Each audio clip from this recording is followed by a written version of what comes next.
All right, well, we're riding into the home stretch of finishing up the bottom of this hull. We just got to tie some loose ends together. I knocked the jig off of the back of this thing, but before I did that, I drew a line on both sides, going up and down. And then I pulled a string coming from the keel straight back so that I had a flat line there. And I just had this straight edge, in this case just a yardstick with a few clamps up there. So with the string, I made a couple of marks. I put the yardstick up there. And then what I did after that was I took a saw blade and I scored it all the way along. You can probably see that. And that makes sawing it a little bit easier. All right, so now I'm just going to take some tools. You know, my favorite tool to do this is the oscillating tool. But you might not have that at home, so I'll do it both ways. I'll show you. We'll cut this one up here, the side, using just a good saw. It's the one like Granddad used to have. All right, so just take it slow and take it careful.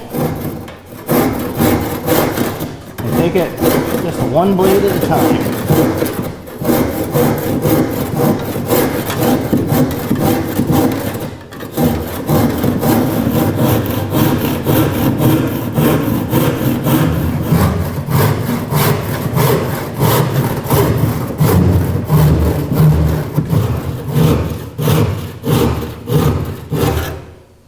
There you go. Okay, no real trick to it. Just be patient. Don't do anything crazy like trying to knock half of it off at a time, because that epoxy is tough. So you try to knock it off, good chance you're going to break something. All right, it's a pretty nice clean cut. And we're going to go up and down that with some sandpaper. And the way this boat's built, we're going to be covering this whole transom and up here with a veneer over this anyway. Probably 1/4 inch ash, but haven't really decided yet. All right, so now we got to do the other one. Similar problem, slightly different technique. You can start it by going along this way.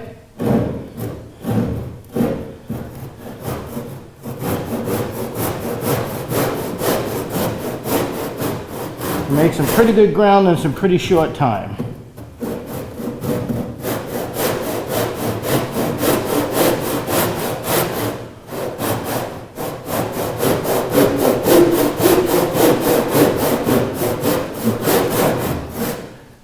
So it's just a matter of kind of hanging with it. It makes a nice clean cut when you do it that way.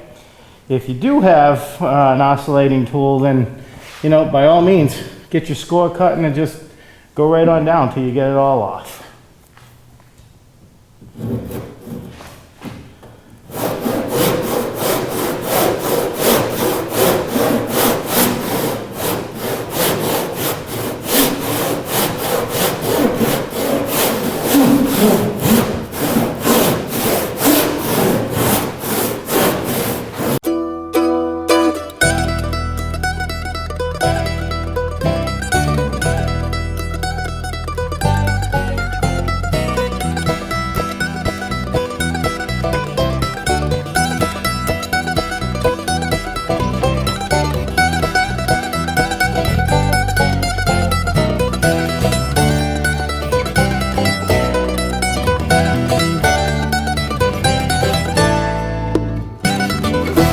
Well, that's all there is to it.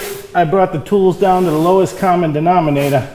But I will say this, if the saw you've got hanging around the garage was your grandfather's, go out and get yourself a new saw. They've come a long way in the last 40 years. Yeah, they're inexpensive and they cut really well. I missed here when I cut that way and that way. I missed by about 1/16 of an inch. Not overly worried about it because I'm going to take my belt sander now and I'm going to smooth all this out, being awful careful not to reshape it. I just want to smooth it from here right on back. Because again, next thing we're going to do is take a 3/4 inch piece, cap the whole doggone thing. All right, let's take a walk down to the stem because I want to show you something I did while you weren't looking. And I don't want to be accused of holding back.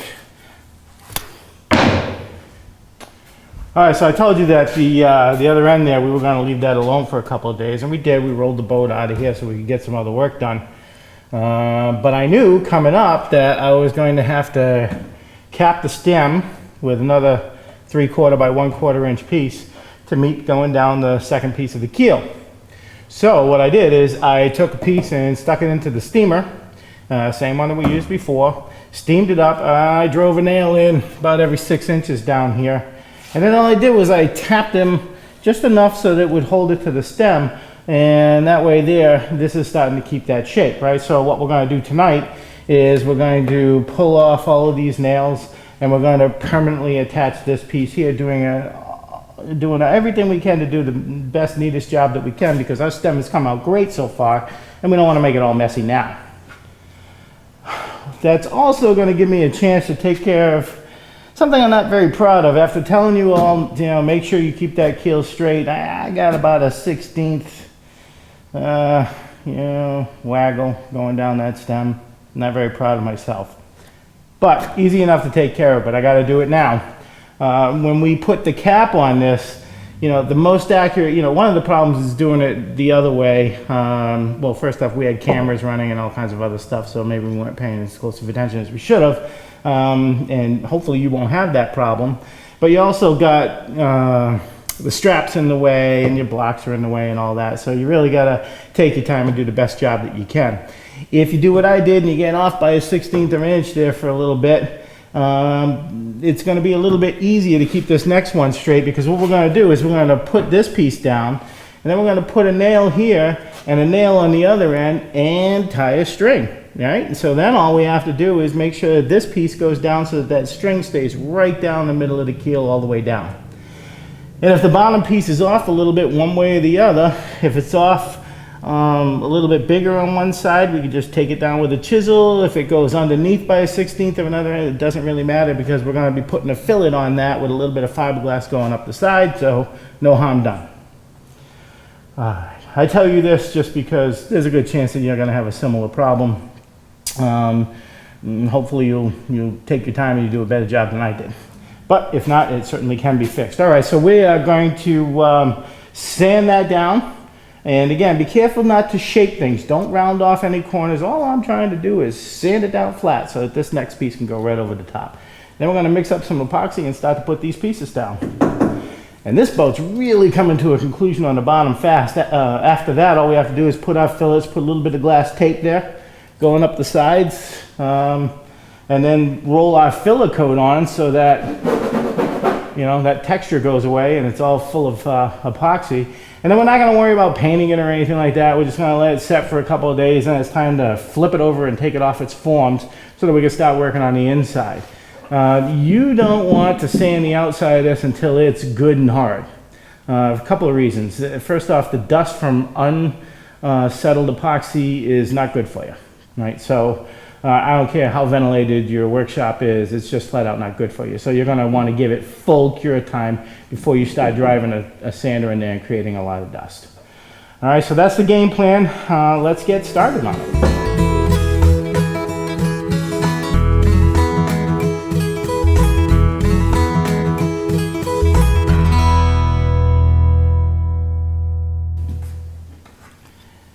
Okay, well, this is as good a time as any to set some screws in up here. I already had measured out 6 inches between my nails, so all I did was I placed a screw just about at those intervals going around, just like we did when we put the outer stem on. Again, I'm using deck screws because they're temporary. They're going to be coming out of there anyway, and they're still a lot stronger than brass or silicon bronze. So up here I got a little problem because I don't have 3/4 inches or an inch to deal with. So what I'm going to do is pop these nails out down here and move them up here so that when it comes time, I'll just tap these down in and that'll hold it up here until the epoxy dries. I'll put one about every 4 inches or so. And I'll be doing the same thing on a long piece on the keel that goes all the way down. Again, I got the same problem there, right? I got a 1/4 inch piece, I got a 1/4 inch of boat, and I'm putting a 1/4 inch piece on top of that. Now, my staple gun's only 5/8, but you know, 5/8 is cutting it awful close, and I don't think I want to cut it that close. So, these will work fine. I'll just take little brads, I'll tap them in all the way down, and when the epoxy's dried, I'll pull them out, and it'll be good to go. All right, don't need the rest of these. we'll just pull them out. All right, so everything's screwed down in the place it wants to be. And again, you know, if you've taken your time and you've done all this perfect so far, take your time and line this up perfect, and it'll be real easy finishing up these steps, because all we're gonna do is give it a little round over. We'll put some bungs in here, maybe some mahogany to make it look good. And then the stems will be done. So I'm gonna start mixing up some epoxy so that we can do this. And this should be a pretty quick little job. So all you wanna do now is just loosen these nails up enough so that this will pop out for you. Leave them in there so that they're there when you need them.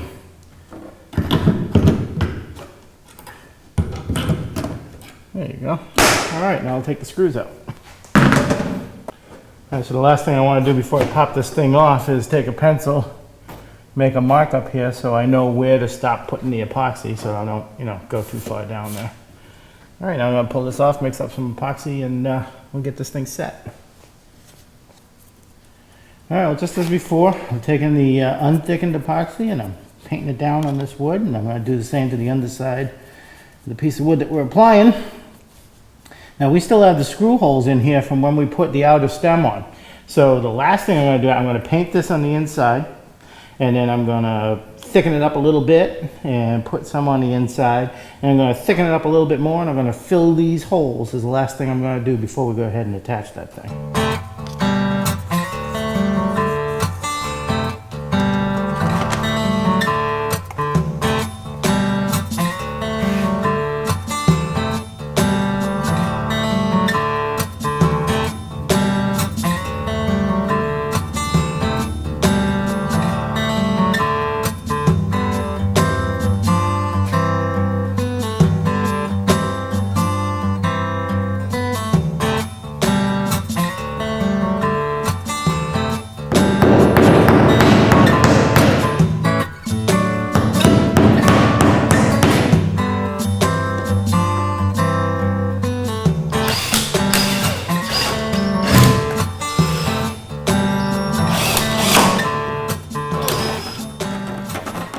Okay, so like always, last thing we're going to do here is clean up and do it as quickly as possible so it doesn't run down the side of the boat.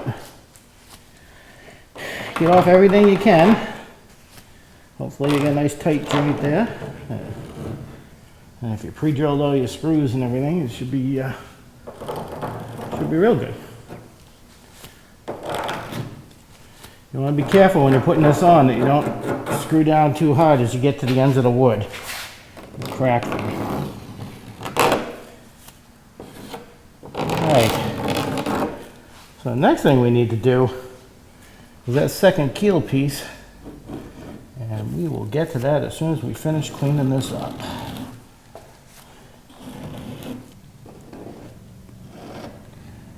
Alright, so I put the rest of the keel piece on, and the epoxy was still workable, and I got a little time, so I thickened it up some more. And if you remember right, because we're coming down to a peak here, we had a little space, so I'm just going to go ahead and fill that in. Not trying to make my fillet now, I'm just trying to fill the gap that was underneath there. Give it, you know, you don't want that sitting on air. And then we're just going to let this dry up, and then the next thing we're going to do is run a fillet down there, take our little spoon, smooth it out, let that dry, and then we're going to patch it up the side with fiberglass cloth. Then we're going to roll our filler coat, and then we're going to be ready to flip this boat. So everything's going great. It's doing exactly what it ought to be doing. You can see I got all these little blocks up here. Once that's dry, I'll just crack those blocks and pull the nails out, and it'll be good. So make sure, no matter what it is you're using, make sure that as you're attaching these things, that you can't push on it and have it squishing up and down, right? You want it to be firm contact. Doesn't have to be clamp type of contact, but it's got to be firm contact. You don't want big open spaces underneath there. Well, that's it. So again, keel, exactly like we did the stem. Just, you know, paint both sides with the clear epoxy, lay a bed of the thickened epoxy, go ahead and put it down. I actually did this one in 3 pieces. I did this piece, I did this piece, and because I'm only working with 10-foot pieces here, I ended up about a foot short on the end. We're working with epoxy, it's wonderful stuff, so that's really no big deal. You just tack a foot onto the end of it there. Okay, that's it. We're gonna wrap it up and clean up and come back and do that filler as soon as all this is dried up.